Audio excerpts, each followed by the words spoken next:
Ma'am, twelfth class psychology के practical में होता क्या है? एंड मैं ये भी क्वेश्चन सुनते सुनते थक गई हूँ कि मैम, साइकोलॉजी प्रैक्टिकल में वाइवा कैसे पूछे जाते हैं।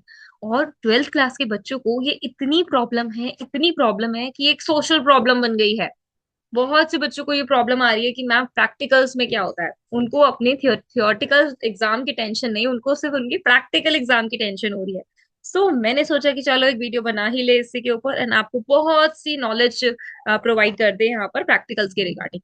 So, hello everyone. I am Preeti and welcome to this video where we will discussing what happens in the 12th class psychology practicals. And this video will be helpful for all the students who are studying psychology and right now and want to know more about their practical exams. So, let's start the video. So, before watching this video please do like share and subscribe, ताकि आपको बहुत अच्छा सा content और मिल सके psychology से related, जो मैं आपके लिए लेके आती रहूंगी। So let start the video. Okay, so हम इस वीडियो में क्या क्या पॉइंट्स कवर करने वाले हैं, पहले एक बार उसको देख लेते हैं। सो पहले मैं इसमें ये बताने वाली हूँ कि आपके प्रैक्टिकल्स के पर्पस क्या है, मतलब कि क्यों कर रहे हो ये, क्योंकि अब इतना पीक पॉइंट है, बिकॉज अभी प्री बोर्ड्स आ गए हैं, फिर बोर्ड्स आ जाएंगे। फिर इतने में तो आपकी पूरी और भी तो अदर सब्जेक्ट्स होते हैं, फाइल्स इतनी सारी मिल जाती है साइकोलॉजी में। तो पर्पस क्या है साइकोलॉजी प्रैक्टिकल्स का इन ट्वेल्थ क्लास?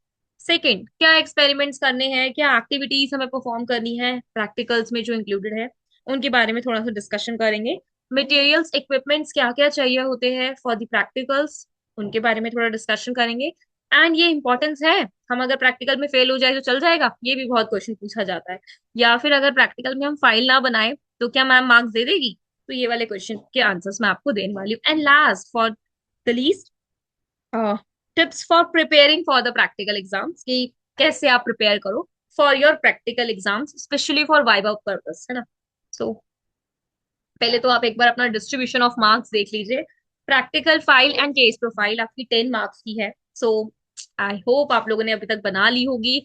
जिन्होंने नहीं बनाई है तो आप लोग मेरे प्लेलिस्ट पे जा सकते हो, वहां पर देख सकते हो। केस प्रोफाइल्स के बारे में थोड़ा सा मैंने डिस्कस तो नहीं करा है, बट हाँ मैंने एक रील शेयर करी है, मैं उसको एक डिस्क्रिप्शन बॉक्स में ऐड कर दूंगी, जितने भी लिंक्स हैं आप लोगों के, वो आप जाकर देख लेना। ठीक है, सो ये 10 मार्क्स का है, तो इसलिए बनाना जरूरी है, वरना आपके 10 मार्क्स कट हो जाएंगे। वाइवा वॉइस की अभी हम बात करेंगे। पहले हम बात करते हैं टू प्रैक्टिकल्स जो आपको कंडक्ट करने हैं और रिपोर्ट करने हैं at the time of your viva. ठीक है, तो पहले हम बात करते हैं पर्पस।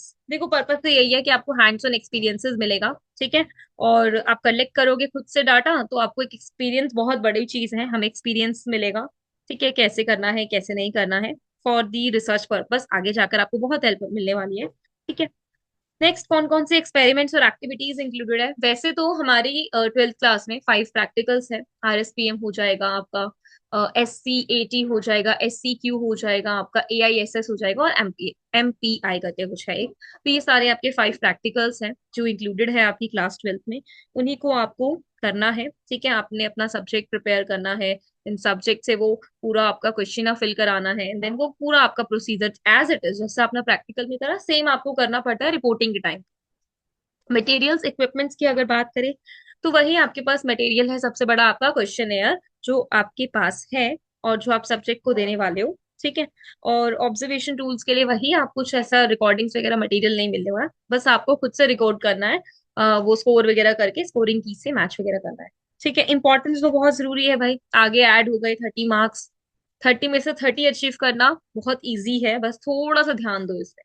टिप्स मैं आपको अभी बताती हूँ कि आप अपनी जो प्रैक्टिकल क्लासेस अगर नहीं रेगुलरली अटेंड नहीं करी है, स्कूल में नहीं कराया गया है, तो मेरी वीडियोस आप देख सकते हो, उससे प्रिपेयर कर लो। प्रैक्टिकल एक्सपेरिमेंट एंड एक्टिविटीज को थोड़ा देखते रहो, एक दो बार प्रैक्टिस कर लो। ठीक है, आराम से हो जाएगा। नोट्स बना लो थोड़े बहुत, जैसे कि सबसे जरूरी बात, वाइवा में क्या पूछा जाता है मैं आपको आज बताती हूँ। वाइवा में आपसे कुछ नहीं पूछा जाएगा, वाइवा में आपके प्रैक्टिकल से रिलेटेड क्वेश्चन पूछे जाएंगे। फॉर एग्जाम्पल, अगर आप RSPM करते हो, सो आपसे इंटेलिजेंस की डेफिनेशन पूछी जा सकती है। ठीक है, आपसे इंट्रोडक्शन में जो जो आपने लिखा है इन ईच प्रैक्टिकल, वो थोड़ा थोड़ा पढ़ लो। ठीक है, और वो सारा आपने पढ़ रखा है क्योंकि वो आपकी सब चीजें इंक्लूडेड है आपकी क्लास ट्वेल्थ बुक में। अगर आपने क्लास ट्वेल्थ का सिलेबस कर रखा है, वो आराम से आप लोग कर लोगे बिना किसी डाउट के। तो आपसे कुछ इसी तरीके से क्वेश्चन पूछे जाते हैं, और मैंने आपके लिए वाइवा की भी वीडियोस बनाई है, वाइवा क्वेश्चंस की। वो आप लोगों को मैं शेयर कर दूंगी डिस्क्रिप्शन बॉक्स में, वहां जाके आप देख लेना। तो इसी से रिलेटेड आपके से बहुत से क्वेश्चंस वो लोग पूछ सकते हैं। जैसे मैं अपना एक्सपीरियंस शेयर करती हूँ ट्वेल्थ क्लास का, कि मैंने मेरे ट्वेल्थ क्लास में जो मेरी टीचर आई थी, एक्सटर्नल टीचर, उन्होंने मेरे से एमपीआई से रिलेटेड क्वेश्चन पूछा था। उन्होंने मेरे से ये पूछा था कि what is the main difference between neuroticism and emotional stability. ठीक है। एंड सेकंड क्वेश्चन उन्होंने मुझसे पूछा था कि what are the limitation of self report measures. तो जस्ट उन्होंने सिर्फ टू क्वेश्चंस में से पूछे थे, एंड टू क्वेश्चंस के बाद उन्होंने मेरी फाइल्स वगैरह चेक करी थी, ठीक है, मेरे ही सामने। तो कुछ इस तरीके से वाइवा होता है। बहुत से स्कूल्स में वाइवा थोड़ा सा डिफिकल्ट होता है। फॉर एग्जाम्पल, उनसे क्लास ट्वेल्थ की बुक में से कोई भी क्वेश्चन पुट अप कर लिया जाता है। तो थोड़ा सा be prepared before going to viva voce, ठीक है। इसके बाद आपसे कुछ मिसलेनियस क्वेश्चन वगैरह आपको पता होना चाहिए, वो भी मैंने ऐड कर दिया था। वाइवा की जो रील्स वगैरह मैंने आपको बना रखी है, उसी में ही ऐड कर दिया था, ठीक है। तो यही इससे रिलेटेड वाइवा वॉइस होता है। मैं आपको एक चीज बताती हूँ, प्रैक्टिकल्स का क्या सीन है, कि क्या कंडक्ट करने हैं वहां पर। तो बेसिकली कोई भी दो प्रैक्टिकल्स वो अपने अकॉर्डिंग टू रैंडम पर्पस में वो दे देंगे आपको, ठीक है। रैंडम सिलेक्शन करेंगे कि सपोज एमपीआई दे दिया और SC80 दे दिया, ठीक है। तो प्लीज आप प्रिपेयर करो 5 को अच्छे से, क्योंकि यार जब हम करते हैं ना एक बार में प्रिपेयर्ड हो जाता है। फिर भी बस एक बार देख लो अच्छे से, प्रैक्टिस कर लो एक दो बार, जस्ट। और कुछ नीड नहीं है उसमें, ठीक है। ज्यादा टाइम लगाने की जरूरत नहीं है, एक दिन पहले भी करने बैठोगे हो जाएगा। दो प्रैक्टिकल्स है। 5 मार्क्स आपको कंडक्शन के मिलेंगे, मतलब जब आप उसमें लिखोगे सब चीज, टू बी कुछ to practicals as it is जैसे प्रैक्टिकल में लिखा है। अपना सब्जेक्ट आप खुद भी सेलेक्ट कर सकते हो, या फिर हम लोग को बोला गया था कि अपनी 11th क्लास से साइकोलॉजी स्टूडेंट्स को ले आओ, तो हम तो अपनी साइकोलॉजी स्टूडेंट्स को ले आए थे।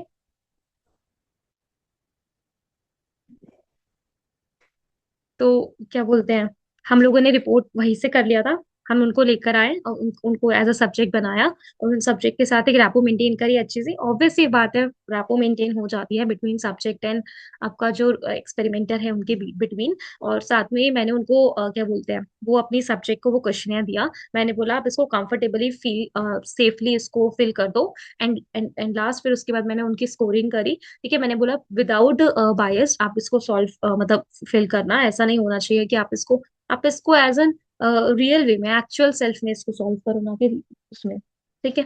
तो ये फिर उसके बाद आप मैंने उसकी स्कोरिंग करी। स्कोरिंग करने के बाद फिर उसके बाद कंडक्शन में मैंने स्कोरिंग किया, देन इंटरप्रिटेशन लिखा, वो मेरे ऊपर रहता है। एंड लास्ट में जो मेरे शीट्स होती है वो चेक करने चली जाती है, और उसके मार्क्स मुझे 10 मार्क्स मिलते हैं।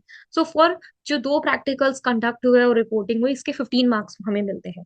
सो practical file and case profile के 10 मार्क्स हो गए। फाइवा वॉइस जो मैंने आपको भी पूरा डिटेल किया, ठीक है, वो आपसे केस प्रोफाइल से पूछ सकते हैं क्वेश्चन, आपसे प्रैक्टिकल केस प्रोफाइल से कैसे क्वेश्चन पूछ सकते हैं, वो आपसे कुछ इस तरीके से क्वेश्चन पूछे जा सकते हैं कि आपने ये केस प्रोफाइल में ये जो सब्जेक्ट चुना है ये किस पर्पस में चुना है, क्यों चुना है, ठीक है।